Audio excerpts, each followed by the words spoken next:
Maka kami harapkan teman-teman nggak usah banyak kegiatan di luar dulu, kita kurangi. Itu salah satu wujud membantu teman-teman medis untuk berjihad melawan corona. Maka kematian mereka jangan pernah kita anggap sebagai aib.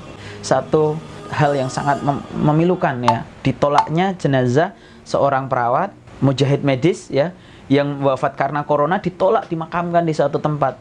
Mereka itu syuhada, mereka syuhada syahid akhirat. Cahaya Islam, channel Islami lintas madhab. Maka teman-teman alhamdulillah, saya ingat sekali ngaji sejak 2009 bersama Ustadz Abu Fatihah, dan juga setelah itu ada bermunculanlah ustadz-ustadz besar seperti Ustadz Uzma, Ustadz Zulkifli Muhammad Ali, kemudian ada Ustadz Rahmat Baikuni, kemudian salah satunya adalah Ustadz Ihsan Tanjung, ada Ustadz Fakhrul Razi Abu Syamil, ya salah satu pengisi tetap di Cahaya Islam channel. Beliau banyak sekali membahas tentang tanda-tanda ini sejak 2009, dan saya seperti dejavu gitu. Peristiwa 2009 yang diceritakan oleh beliau ini itu seperti hari ini benar-benar terjadi gitu. Rangkaian demi rangkaian, seakan-akan ini skenario yang mungkin kita nggak bisa memastikan ya, nggak bisa memastikan, dan tidak boleh kita sebagai seorang yang beriman di dalam manhaj Ahlussunnah wal Jamaah, di dalam pemahaman Ahlussunnah wal Jamaah, kita tidak boleh memastikan. Namun kita boleh berhati-hati. Bukan prediksi itu jelas adanya ya, namanya nubuwah di dalam Islam. Namun kita sebagai hamba yang beriman, sebagai hamba yang takut akan fitnah akhir zaman atau fitan ya, fitnah-fitnah yang gonjang-ganjing yang ada di akhir zaman ini, kita harus benar-benar berhati-hati gitu. Benar nggak sih peristiwa-peristiwa itu rangkaian dari tanda-tanda kiamat kecil? Maka satu hal tadi yang disampaikan oleh Ustadz Ihsan Tanjung, yaitu adalah bersiap ya, karena nanti akan ada 3 tahap bagi orang-orang yang mengalami fase akhir zaman, fase kebahagiaan maupun fase ketakutan. Kebahagiaan kenapa? Karena akhir zaman bukanlah fase yang segalanya menakutkan. Justru akhir zaman adalah fase di mana kekhilafan ala minhajin nubuwah, kekhilafan ala sesuai dengan ala itu atas ya, kekhilafan atas manhaj Nabiullah Muhammad SAW itu akan kembali lagi. Jadi nggak usah takut dengan akhir zaman, karena hari ini kita banyak sekali orang-orang yang menurut teman-teman yang hijrah itu, aku hijrah kenapa? Karena takut di akhir zaman banyak sekali fitnah dan lain-lain. Iya, di satu sisi di ibarat mata uang, satu keping mata uang. Di sisi yang lain adalah ketakutan terhadap fitnah-fitnah, terhadap tipu daya syaitan di akhir zaman, terhadap pasukan-pasukan Dajjal yang senantiasa menebarkan fitnah, menebarkan kekacauan, pembunuhan, al-haraj dan lain sebagainya. Namun di sisi yang lain ya, selain tadi konspirasi dan lain sebagainya, pembunuhan, kemudian diskriminasi, kriminalisasi para ulama, kemudian fitnah-fitnah yang terjadi hari ini, dan hampir setiap orang hari ini merasakan debunya riba, yaitu mata uang kertas. Dan hari ini bisa kita saksikan, hari ini benar-benar rupiah berada di ujung tanduk. Maka kita benar-benar sudah di kondisi yang sangat kacau. Namun di sisi yang lain ada kabar gembira, karena Al-Quran ini berfungsi sebagai basyiroh wa nadhiroh, sebagai kabar gembira dan juga nadhiroh, peringatan ya, pengingat. Maka basyiroh kita, kabar gembira kita adalah sebentar lagi pasti khilafah akan segera bangkit, dan kebangkitan khilafah ini tidak mungkin tidak akan diawali dengan peristiwa-peristiwa yang akan mendiskriminasikan khilafah itu sendiri, akan mendiskriminasikan, akan mendiskreditkan, akan mengkriminalisasikan istilah khilafah ini. Karena yakinlah, musuh-musuh Islam tidak akan suka terhadap istilah khilafah, kebangkitan Islam.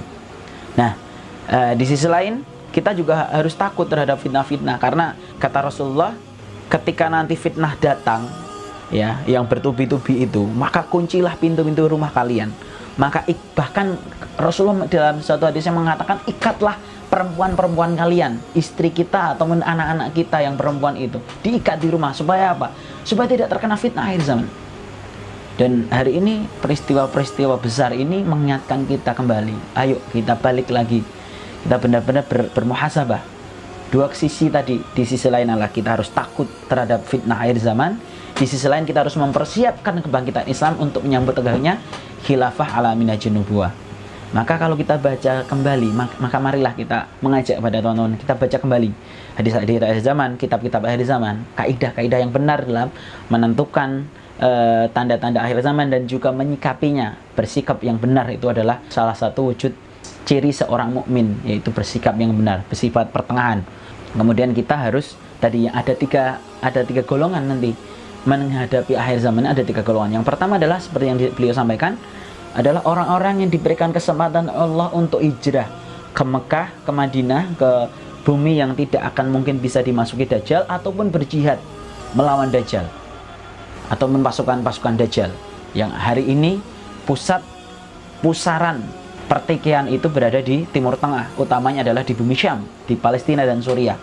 Dan sampai sekarang ini, meskipun di tengah wabah corona, pejuang-pejuang Islam di Syam, di Palestina dan Suriah masih berjaga-jaga ribat di bumi yang senantiasa diberkahi Allah, di bumi Muqaddasah, ya, yang disucikan oleh Allah, Al-Quds, ya, yang di sekitarnya, alladzi barakna haulahu, yang mana di sekelilingnya diberikan barokah. Maka mereka walaupun di tengah wabah luar biasa, mereka masih berjihad, berjuang di garis garda terdepan untuk mempertahankan benteng terakhir umat Islam, yaitu yang berada di Syam. Di dalam suatu hadis disebutkan ada di Ghutah, ada di hadis lain yang lain adalah benteng umat Islam adalah di Al-Aqsa, ya, di Palestina. Ada juga yang hari ini kalau kita lihat sesuai dengan fakta yang ada adalah di Gaza, adalah yang mana hari ini sampai detik ini mereka masih bertahan untuk mempertahankan kehormatan kaum muslimin. Maka itulah pilihan pertama, kita diberikan kesempatan oleh Allah untuk berhijrah di tiga kota suci umat Islam, yaitu di Mekah ataupun Madinah ataupun bumi Syam yang diselamatkan dari fitnah-fitnah Dajjal. Ya, yang berikutnya nanti akan ada fase di mana manusia yang kalaupun yang tidak bisa berhijrah, mereka akan meninggal, ya, sebelum pertempuran ataupun sebelum fitnah itu terjadi. Mungkin bisa jadi dengan bencana alam ataupun wabah corona, ya. Jadi teman-teman, saya ingatkan kembali, siapapun yang meninggal karena wabah corona ini bukanlah suatu aib, ya. Bahkan Rasulullah menyebutkan di dalam hadisnya bahwasanya orang yang mati karena wabah adalah salah satu yang mendapatkan syahadah, syahid akhirat, ya.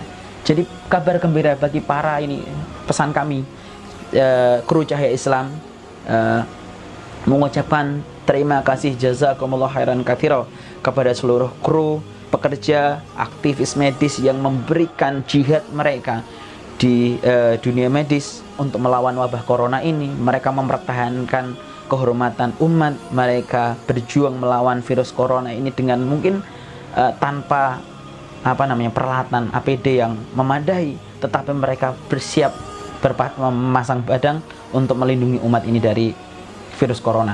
Maka marilah kita bantu mereka dengan apa? Dengan doa, dengan sedekah kita, menyumbangkan rezeki kita untuk membeli alat-alat APD, maupun juga kita bantu mereka untuk tetap stay di rumah, untuk tetap berkegiatan, banyak berkegiatan di rumah. Bukan berarti kita nggak boleh keluar, ya, boleh, silahkan ikhtiar, namun tetap kita utamakan, yaitu dengan menggunakan masker, menggunakan mungkin membatasi penggunaan hand sanitizer, karena hand sanitizer itu sendiri juga kontradiksi, ya, bahwa virus itu belum tentu mati dengan hand sanitizer. Dia hanya membunuh bakteri, padahal bakteri di dalam tangan kita, di badan kita ini ada bakteri positif dan negatif, maka penggunaannya dibatasi saja, ya.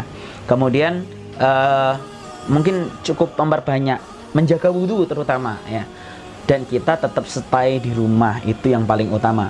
Maka kami harapkan teman-teman nggak usah banyak kegiatan di luar dulu, kita kurangi, itu salah satu wujud membantu teman-teman medis untuk berjihad melawan corona.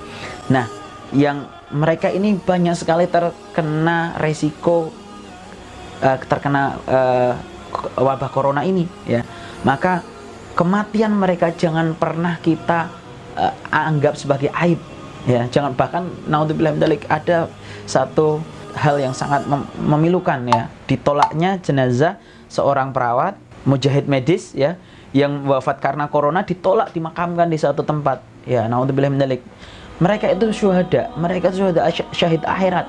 Ya, seharusnya kita muliakan. Walaupun begitu juga dijelaskan bahwa virus ini tidak menyebar setelah kematian mereka, ya, karena virus ini menempel di inang, di sel inangnya.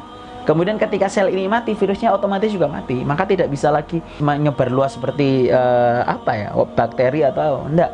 Ini yang kami dapatkan kabarnya. Maka dan itu pun sudah melalui dengan SOP, standar operasional prosedur pemakaman COVID-19 ini, COVID-19 ini.